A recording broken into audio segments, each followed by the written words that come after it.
Hi everyone, my name is Terea with Piece and Make, and today I will be going over this blue corduroy dress that I just finished. In today's video, I will be doing a review over this dress. This is V1821. I'll be going over the details of the dress, some challenges that I had. I'll also be going over some lessons learned and whether or not I will be making this dress again in the future. The first thing is the fabric that I used. This is a dark stretch corduroy pinwheel corduroy, which is like a thinner corduroy strip instead of that wider like horizontal line that you see. It's a lot thinner. It is from Measure Fabric, and I got this probably about a year ago, I think. So yeah, I'm glad that I used it because I've had fabrics in my stash from longer than that, but I've actually used it within a year. So I have my notes right here. That's what this paper is. But some features of this dress is that it's loose fitting, as you can see. It's like, yeah, super loose fitting. It has a bias neck binding, drop shoulders on the side, so the shoulder starts right there. 3/4 length sleeves, as you can see. It has button cuffs on the sleeves, so these are real button cuffs. You can put them together, take it apart. They are functioning button cuffs, not like a faux button cuff. And then it has a continuous lap opening on both cuffs. I believe that's what this strip of fabric is right here. The pattern says to do top stitching, but I realized when I was making my list that I didn't do that all over the dress. I did it on this cuff, and I did it on the pockets. Oh yeah, this dress has some pockets on the side. Some people that I saw that made this dress online did not do the pockets, but I did end up doing the pockets. And then also there's a frayed hem on the dress, but I didn't do a frayed hem. I just did the typical hem finish where you serge it and then fold it over. And the back has gathering in the middle, so I'll have some pictures and video on the side. You'll be able to see the gathering in the back. The interesting thing about this dress is that actually I'll go into that in a moment. The next thing that I'll talk about are the challenges that I faced while making this dress. So I started making it last December, like mid-December, and I'm just now finishing it going into April. I did have some like outside, basically when I sew, I don't sew like all day. I do it in spurts. So on top of me doing the other stuff, it took me longer than usual to get this dress done. Also, there were a lot of challenges that I forgot happened until I sat down to make my notes for this video. And I was like, oh yeah, maybe that's why it took me all those months to finish this dress. But I'm still very glad that I continued with it and didn't stop. But the first thing that I'll talk about are the sleeves, which were the most challenging for me. So I put the sleeves on one time, and then I had to take them off again.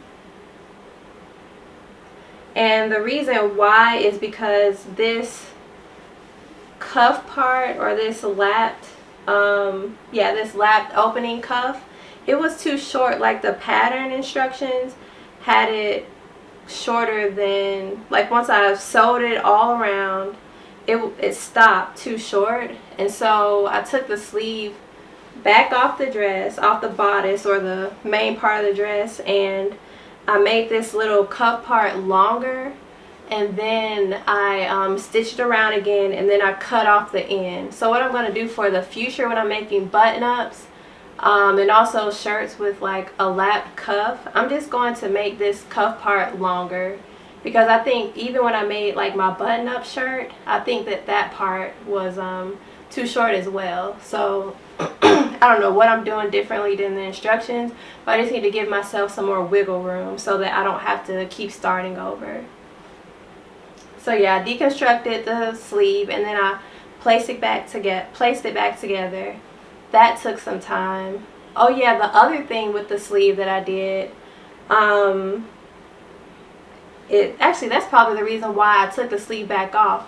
I made the 3/4 length inch sleeve. I made it too long at first, so initially it stopped like right here, and I didn't want it to be a long sleeve. I wanted this to be 3/4 length sleeve, so I misjudged. Like, I did some pattern adjustments, and the sleeve is one of the things that I did. I made the sleeve too long, so I had to take the sleeve back off, cut it, and then reassemble it back on there. That took a lot of time as well. Another thing that I did to this dress is I made the front and the back piece longer than what the pattern intended. Because of my long legs, I wanted the dress to come above my leg, but not as much as the original pattern did. And also the back of the dress, I wanted it to be longer than the front so that when I bend over, it doesn't show my goodie bits. So I did that, basically adjusting the pattern.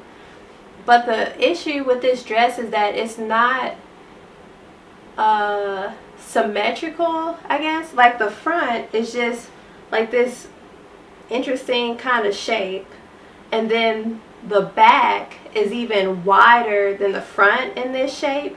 So when I cut it, it was like confusing my eye on how to adjust the pattern the way I wanted it. So that took me some days of like thinking about how to adjust it. But I do that with my muslin that I start off with. And so once I tested my muslin, it looked fine. And so I was like, okay, great. I made the adjustments fine, so I'm ready to make the dress now.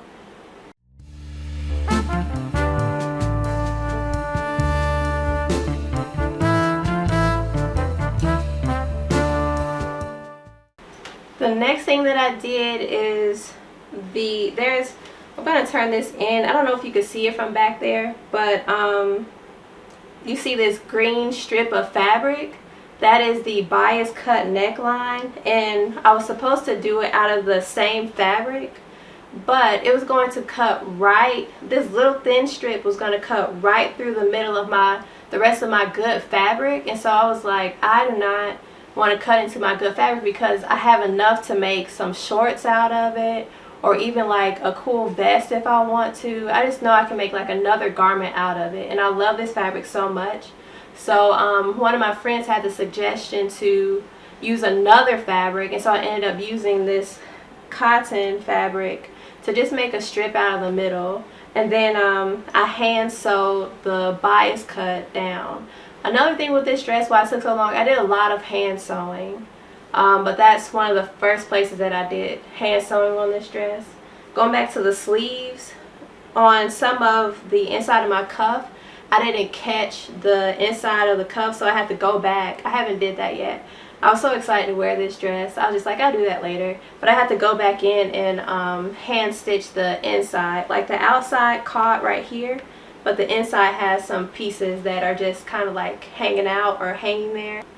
So going back to the sleeves, if you haven't noticed, the sleeves gave me the most things to do, the most amount of things to do.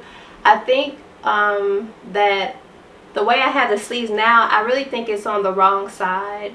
I had it on the right side, and then it just looked weird. Like, I don't know if you've ever put your sleeves on the wrong way, but when it lays on your mannequin, like, the sleeves sat back like this. And then when I switched the sleeves to this side, then it moved to more of a natural state like this. That's what I encountered. Like, that's how it is now. It's sitting, when it's on the mannequin, it's like this. The reason why I think it's wrong is because when I look at the pattern instructions, this button is on the bottom part. But one thing I will say is that I'm going to keep the sleeves on the wrong way, whatever way is the wrong way. I'm going to keep the sleeves on this way, and I like the fact that you can still see the buttons on the, like, when you're looking at the dress, you can see the buttons instead of it being on the back. Because honestly, for this to be a darker, I don't wear that many dark colors like that, and so to have all of this dark blue, I just need something to break up the blue. That's also why I have this necklace on. It's two necklaces actually. I just need more color. I need to break up some of this blue because it's just really, really continuous. The other thing, I mentioned before that some people didn't put the pockets in, and I can understand why they didn't, but I was just so determined to put the pockets in this dress. I love pockets in dresses. Like, you could just rest your arms somewhere when you're out in public. But I'm probably not going to put like keys and stuff in there, but because I have my purse for that. But I just really like having the ability to have a pocket.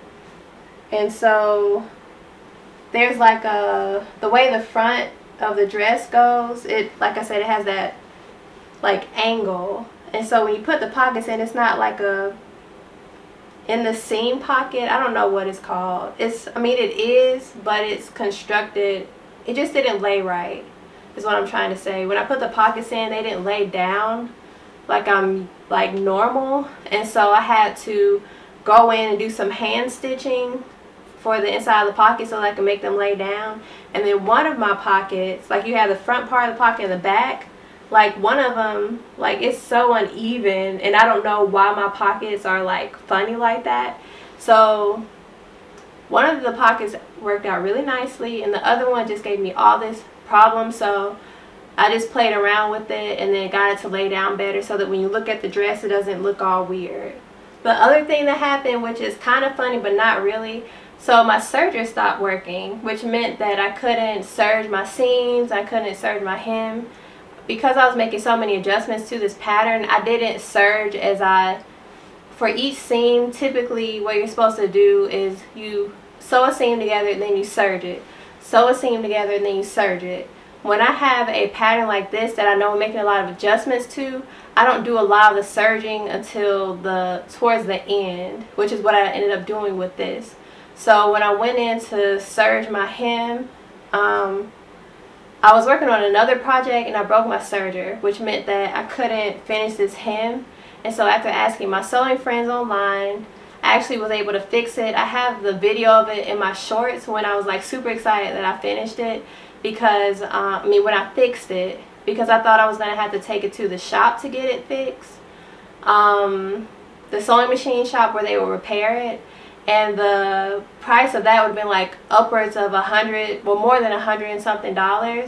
And instead I bought the needles, which were like $10 for 10 needles. And so I was very excited because I saved a ton of money, and now next time my serger breaks, I know I replace the needles. The other thing you can troubleshoot it is to rethread your serger, to clean your serger. So that I did those two things first. I cleaned it, I rethreaded it, and it still wasn't working. So it was the needles. But yeah, I figured that out. So that was a win. I was so excited. Now I'll go into some lessons learned. So the first thing, I kind of discussed it in my challenges that I experienced. The first lesson learned is I need to make this cuff longer every time I do a cuff on a shirt that has buttons.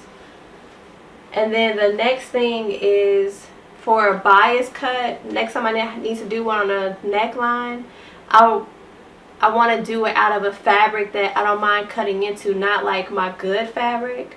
But I want to do it out of another fabric where I don't mind if I just slice through the middle of it. Because that bias cut, it was probably like that long. It was so long. That's probably like half a yard or a quarter, not a quarter, but a third of a yard or something. Just in like for the neckline. So I definitely don't want to do that. The next thing I want to talk about are my buttons that I put on. I have these sparkly pretty buttons, but I also have some backup buttons because when I looked at the package for this, it says to not launder it, and I'm going to wash it in the washing machine. I'm not going to hand wash it. I'm not going to take it to the dry cleaners. So however many washes this button will survive is how long I'll have it, and then I'll put on the other button for it. But I like this sparkle so much I couldn't resist, even if it's for a short period of time. The last thing is, would I make this dress again? So what do you think before I say it? Put in the comments below if you think I would make this dress again. Okay, so the answer is definitely yes. I would make this dress over and over again. Probably not a ton.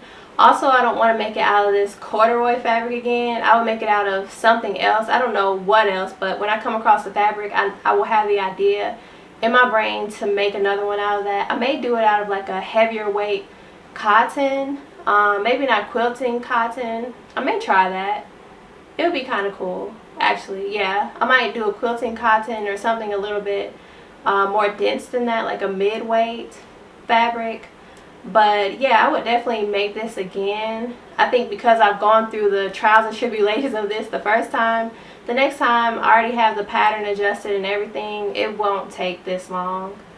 Also, I can go back and watch this video and know what things I ran into so that I can know how to do them better.